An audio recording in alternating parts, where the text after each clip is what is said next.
The minute anybody tells you that they found out from the Integrity Commission what your declaration was, it should raise alarms to the public. Because for good reason, the Integrity in Public Life Act requires 2 forms to be filled out.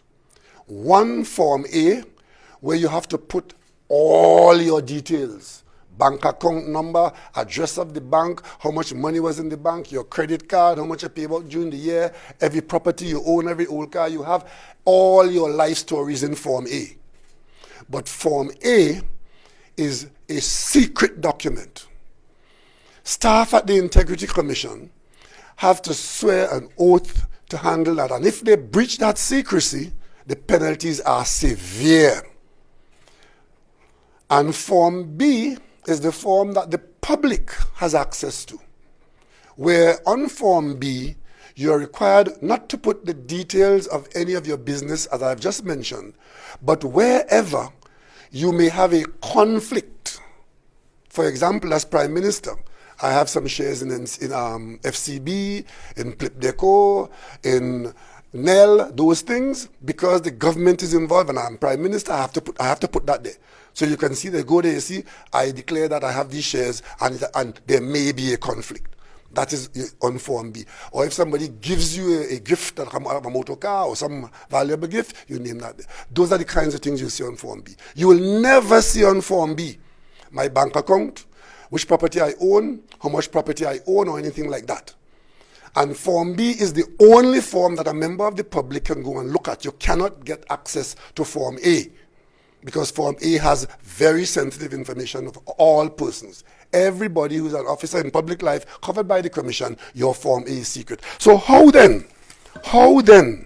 could this gentleman be telling the country that he and the UNC, which is Wade Mark, Kamla Prasad Bissessa, and Saddam Hosein, that they checked at the Integrity Commission and discovered that the Prime Minister of Trinidad and Tobago bought a property or got a property which he's hiding from the Commission in so doing and does not declare it to the Commission, and therefore the Prime Minister is guilty of criminal conduct equivalent to what Basio Pandey was accused of, and the Prime Minister should now be charged and go to jail because you hide the property, equal for all of us. Since Basio Pandey, and these are their words, since Basio Pandey was charged, the Prime Minister should be charged. Not to mention that they are 2 different things completely. But I raised the point about how could a frontline person in the Parliament, who has been filling out these forms every year, I presume, because he too has to fill out the forms. So he knows what goes into Form A, he knows what goes into Form B, he knows you cannot see information from Form A unless, of course, somebody in the Integrity Commission breaches the confidence as required by the law and feeds that information to the opposition. So the question is, what really happened there? Is it that the Shadow Attorney General had access to information which says a lot about the security at the Integrity Commission? Is it that? Or is it that Saddam Hussein is lying to the public? This is a copy of my 2019 Form A Integrity in Public Life Act submission. If I turn to page